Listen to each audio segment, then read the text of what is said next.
Now,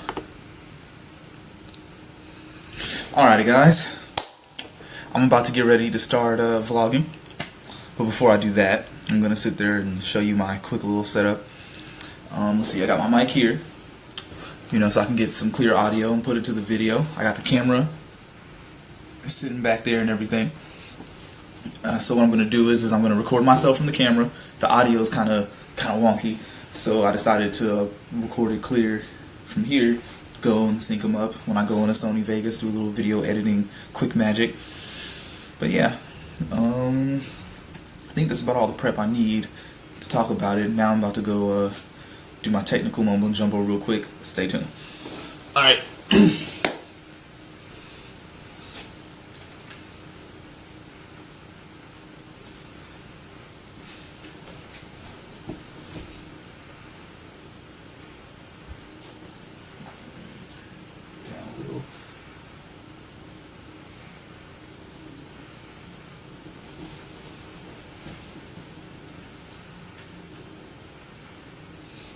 Alrighty, what's up? I'm James Revels, composer. This is James Unedited, Facebook Live edition.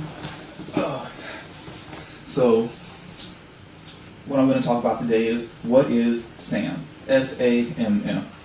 It's an acronym I created to describe to people what exactly I'm about. What are the things I'm interested in?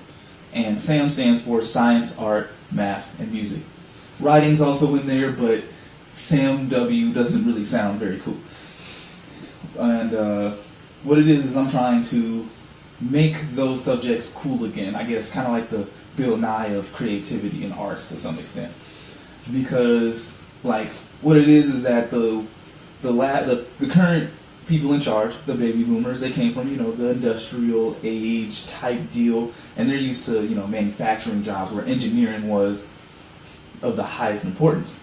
So that's why a lot of our schools are slashing the arts and the arts and music programs, because they probably don't understand the value, because in their version of society, being an engineer, doing all the technical math things is what got you paid. But now, as we're entering the digital age and the internet especially, now that it's starting to be the first generation of people being born in it and using it in the new internet culture, arts is becoming way, way more valuable. Because everyone's on Facebook, social media, consuming, memes and funny videos and, all that cool things. And so creativity is at a premium. And what I'm trying to do is I'm trying to integrate both the creativity and the technical, kind of like a Renaissance era type thing. That's why that was always my favorite era of human history, with Da Vinci, Brunelleschi, and all those fun guys. When you get the creative with the technical, almost anything is possible. What they say, logic gets you from A to B, intuition takes you everywhere, some Einstein quote or something like that. I don't remember who it was from. But, yeah, that's pretty much my goal, getting SAMM together and hopefully get people more hip to the creative side as well as the technical.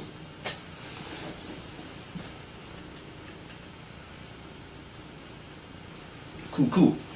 Alright, let me stop the audio. Just probably turn up the volume on the audio.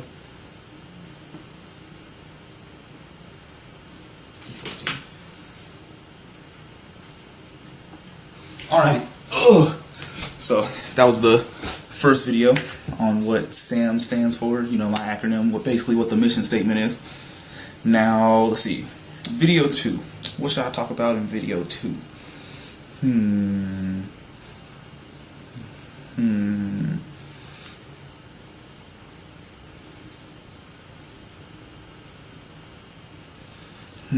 I think I know what I'm going to talk about next. Let's try this out.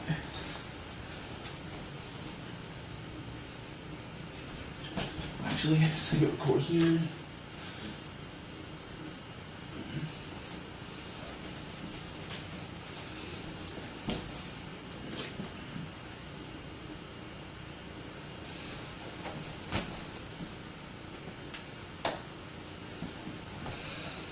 Alrighty, this is James Revels, composer, and this is part 2 of my Facebook Live vlogging of James Unedited. So we're only doing this one take. I only got one chance to make this look right, so wish me luck. So, question I just came up with, why is self-esteem so important? Boom, we getting deep and personal. So, what was it? Self-esteem. What is it? Basically, it's your self-image. Essentially, the story that you tell yourself about yourself. And this story is very important and very crucial because it puts context to anything that you do and anything that happens to you. If you have, say, a negative worldview, like even the most kind person, you could spin it in such a way that they're, trying to get you and use it after you. But if you're like the kindest person, someone can do the meanest thing and you can always see the silver lining, as they say. And so the story is very important. And what it is that what's the word for it?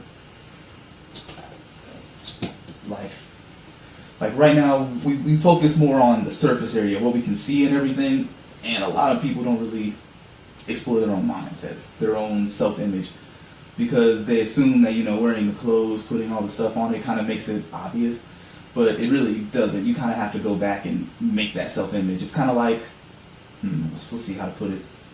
It's kind of like your self-esteem is like a canvas, and you have to go and you have to define it, and you also have to go and explore yourself to see, what are you? What do you like? What don't you like? What are your triggers? What are, what causes you to go off and go crazy? What causes you to become irrational? You have to understand that. And when you don't understand yourself, no matter how successful you get, you'll end up falling back down because an external trigger will come, something crazy will happen, and then you'll act a fool and you won't understand why. This is why celebrities tend to be a little crazy, because they may get the fame and money really fast, but they never took the time to look at themselves, so they just cover up everything, make it look good, but then when they hit that breaking point and crack, it all tumbles. That whole image that they created for you guys to see just plummets and everything.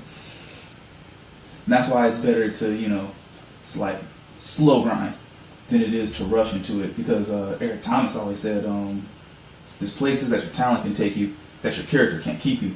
I've learned that a couple times in the past, I'm just saying. And what was it? And I'm trying to spread that around, get everyone to be a little bit more patient, because it takes a bit. You got to build the relationships and everything if you want to, say, do business or do anything creative, etc., etc. But yeah, it's all about, self-esteem, knowing yourself, building yourself up, making sure you see your strengths and your weakness for what they are. Appreciate your strengths, but also forgive yourself for your weaknesses, because we're only human. Come on now. So yeah, that's part 2. I might do one more video, a trifecta, and here we go.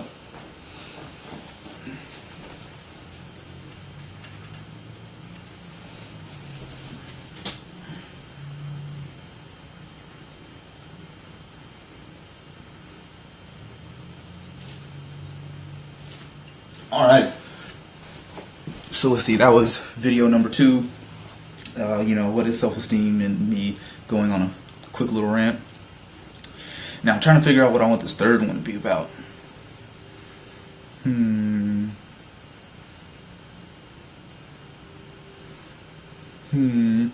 Okay, here's one that probably will resonate, I guess, with the people. Why moving out of your city doesn't mean anything. Like, why trying to move to a different place really, to some extent, doesn't change much.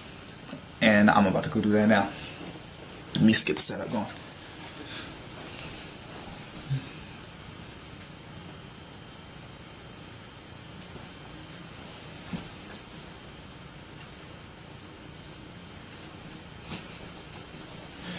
Alrighty, YouTube. James Revels, composer here. I'm doing Facebook. I'm doing Facebook Live vlogging, and we're doing this one take, so that is not going out apparently. The question that I'm going to go with, that resonates usually with a lot of people, is why moving to a new city doesn't usually change much. Because I hear from a lot of people online, I see y'all on Facebook, talking about like Dayton is dead, this and that, etc., something like that. So I'm about to make a response. Here's the thing. Cities are the sum of its citizens, okay? So if you believe your city is dead, that just means that unfortunately a lot of the people there aren't really that good. But here's the thing. Any city you go to, there will be problems. There will always be problem people. You always have, a certain type of neighborhood, as they say, or something that is low quality regardless of race and all that crap. And what it is that if your city is dead, what that means is actually there's a lot of economic opportunity. That means there's a lot of needs. And what economics is basically you giving value back to the people, and they trade it for money. So if you feel your city is dead and you're trying to move, you're basically running away from money, from success to some extent, because all these people need help. They need someone to help them. They don't know how to get out. That's just how that game goes. And what was it? And if you come and provide that and help them over time, helping the most people. What we. Oh my goodness! Really? You got it now? Okay, but anyway. Where was I at? Crap. So anyway, let me go back, start over. Anyway, so yeah, moving to another city changes nothing because your attitude hasn't changed also. If you have that attitude where you're not trying to help and to serve and that kind of thing, when you go to a new city, you're just going to, like, see problems in everything there. It might be different, I will agree, certain situations are, a better upgrade. You feel me? If you come from a small rural town, and you want to, be a big YouTube star, you do kind of have to go to a bigger city. There's that. I do agree with that. There are some reasons you can go. But if you're in, say, medium to, big city, kind of like Dayton or bigger, there's opportunities. It's here. Especially with the internet, it connects us, so distance isn't really anything anymore. And so, it's like instead of seeing all the problems, can you see the solutions? Can you fix them? Because the people who get paid in this world, the ones who make the most money, are the problem solvers, not the problem identifiers. You feel me? If that were the case, everyone I know in the city would be rich. I'm just saying. Because everyone can complain. Anyone can do that. That's free. But to come up with a solution, that takes hard work. That takes dedication. That takes real character. But yeah. So, yeah, that's it. Alright, turn these off.